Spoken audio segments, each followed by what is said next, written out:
You are 35. It is a Thursday morning at 10:14. You are sitting by the window of a small coffee shop in Austin, Texas, looking across the concrete street. The glass in front of you is perfectly clean, bosserating two completely different worlds.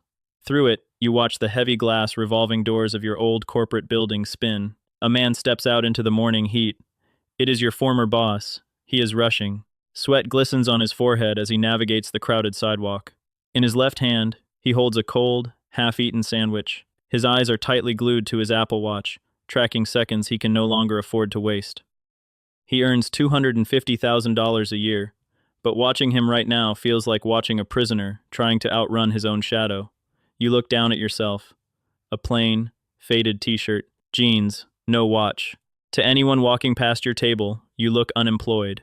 You look like a man who lost the race, fell behind, and simply gave up. Then you open your phone and check your balance. The screen refreshes once. The number is $325,000. It is not a massive, million-dollar fortune.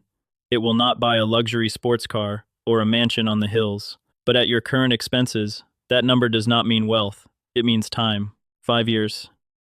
5 years of complete, uninterrupted freedom. 5 years where every small decision you make does not require you to ask permission from a room full of people you do not even like. The world looks at your clothes and thinks you are trapped. Your balance looks at the street and knows you are already gone. Rewind. You are 25. You have a job. A real one. Your starting salary is $48,000 a year. On a white piece of paper, it looks like a victory. In reality, the math of the city is perfectly cold. After the government takes its share, and after you pay the rent for a tiny studio apartment, you are left with exactly $2,800 a month. You are not broke, but every morning you feel a quiet weight in your chest. You are running as fast as you can, just to stay in the exact same spot. It happens during a late-night overtime shift. The office is completely silent, except for the low, buzzing hum of the fluorescent lights. It is past 11 o'clock. You are sitting at your desk, staring at a spreadsheet that means nothing to you. 2 desks away sits David. He is 58 years old, a programmer. His eyes are surrounded by deep, dark bags, and his shoulders are permanently hunched from decades of leaning into a monitor. Everyone in the office knows his name is at the top of the next layoff list. The company is looking for younger, cheaper hands. David holds a paper cup filled with cheap, instant coffee. He does not look at you. He keeps his eyes on his blinking screen, but his voice breaks the silence. This company pays you to keep quiet and sacrifice your youth, he says. His voice is flat, dead. They raise your salary only so you can move to a bigger cage. Don't fall into that trap. He goes back to his coffee. You say nothing, but the words follow you home. That night, sitting on the edge of your mattress, you open your laptop. You do not look at things to buy. You look at your future. You set up an automatic order on your account. You make a cold, mathematical promise to yourself. Every single payday, before you pay your rent, before you buy groceries, before you do anything else, exactly 35% of your net income, $1,000 a month, will instantly vanish. It goes straight into a Vanguard S&P 500 index fund, locked away in the dark where your impulses cannot touch it. You look at the remaining $1,800 left for the month. It means choosing to live in poverty. It means skipping dinners, keeping your old clothes, and learning to say no. It did not feel like a life-changing decision. It felt small, boring, almost forgettable, not wealth. The first invisible boundary. That is why nobody respected it, and that is why it worked. Mark started working the exact same week you did. Same orientation, same cheap desks, same empty promises. But Mark wants to win. He works 70 hours a week. He stays late, skips weekends, and makes sure the boss sees him answering emails at 2 o'clock in the morning. 2 years pass. The corporate ladder rewards his sacrifice. Mark is promoted to senior manager. His salary jumps to $95,000 a year. He celebrates by signing a monthly installment plan for a shiny, black BMW. He starts wearing a luxury watch on his wrist, ensuring it slips out of his sleeve during every meeting. He looks like a man who is pulling ahead. You look like a man standing still.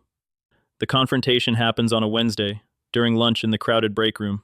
8 coworkers are sitting around the long metal table. You walk in, wearing your old winter jacket, the one with the frayed cuffs, the worn-out hem at the cuffs. You sit down with your cheap, home-cooked meal. Mark looks at you. His eyes are perfectly calculating. He looks at your jacket, then at your shoes, and speaks loudly enough for the entire room to hear. "Hey," Mark says, leaning back.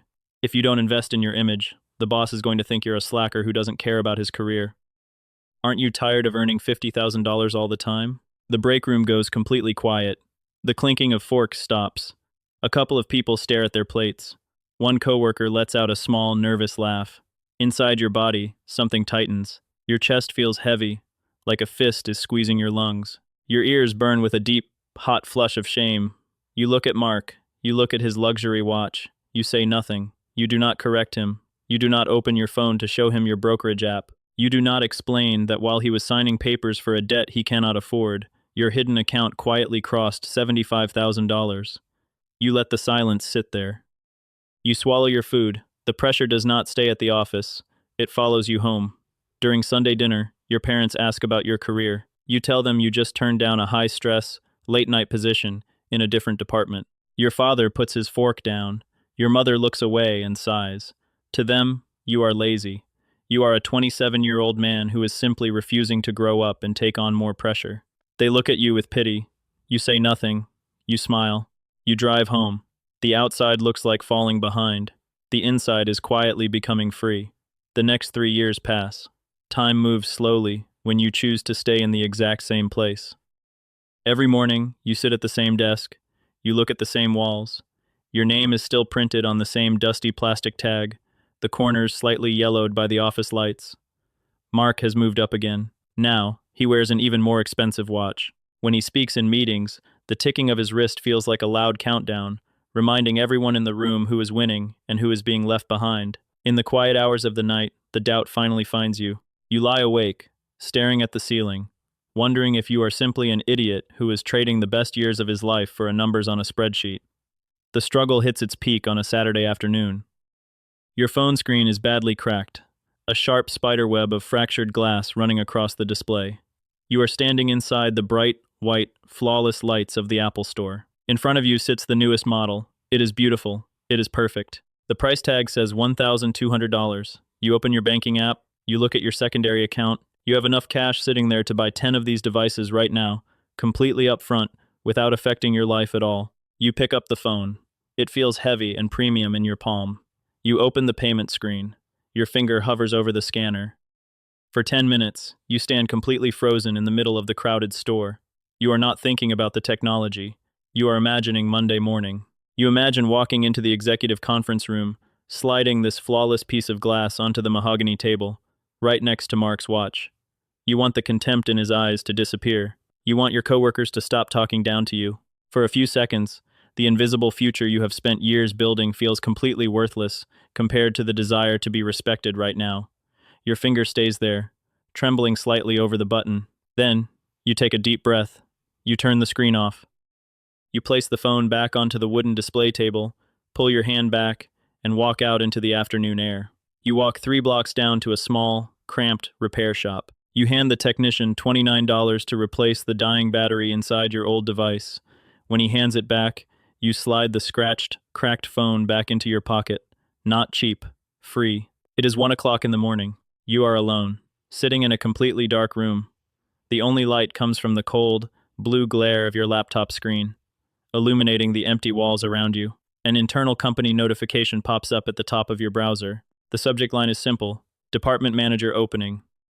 The salary is $135,000 a year. It comes with an executive title, a private corner office with glass walls, and the immediate validation of the entire corporate structure. You reach out, your hand grips the mouse.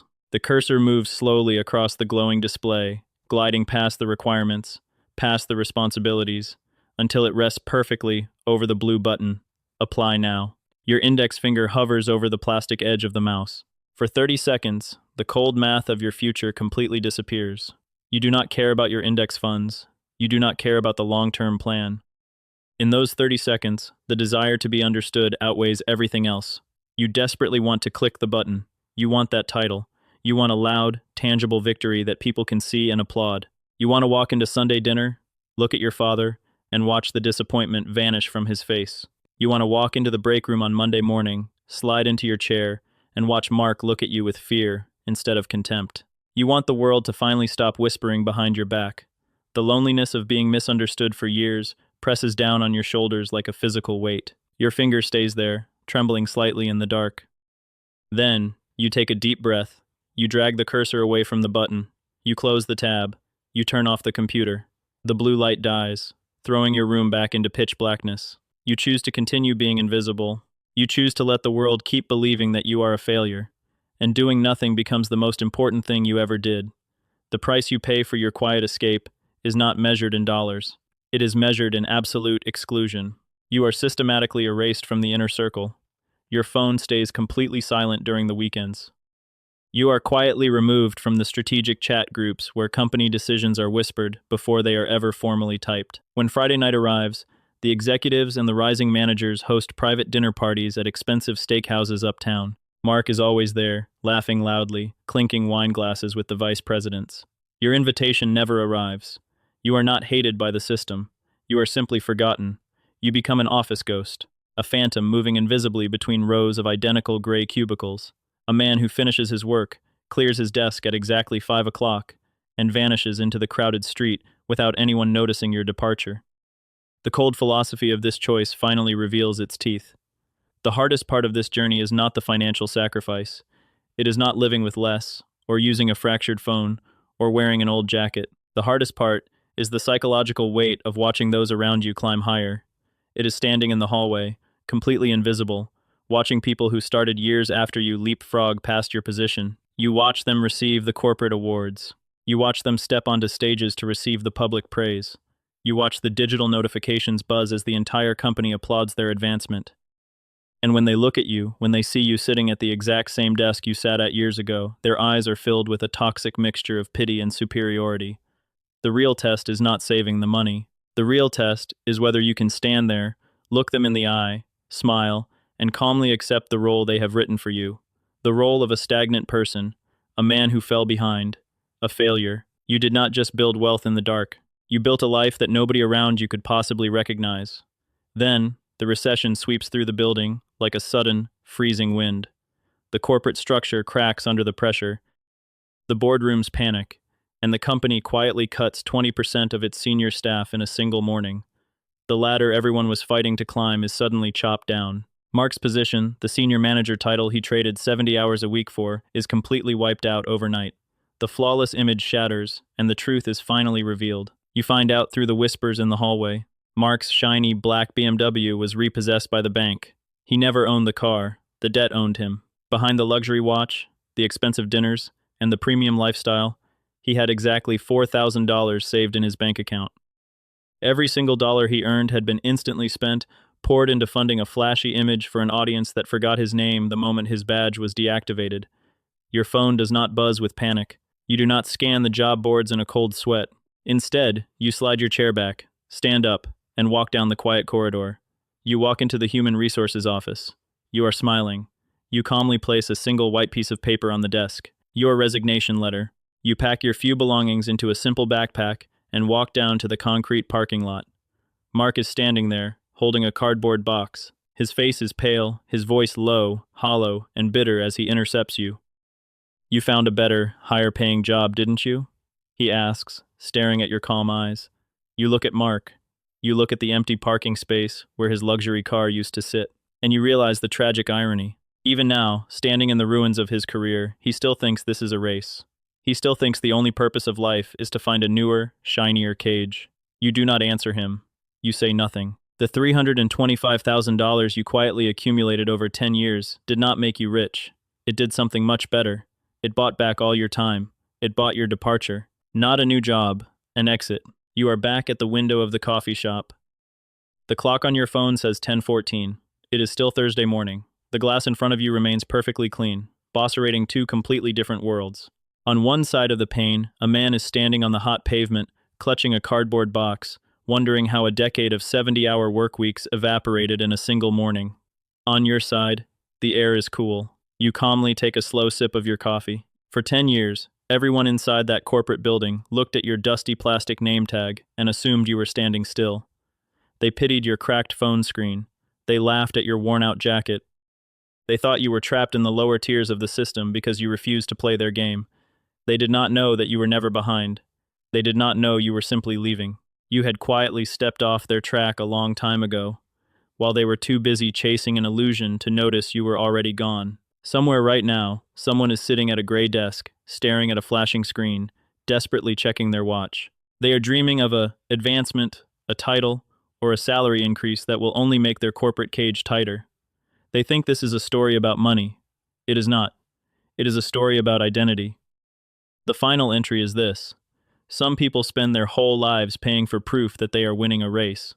Others become free the second they realize the audience they were running for was never actually watching.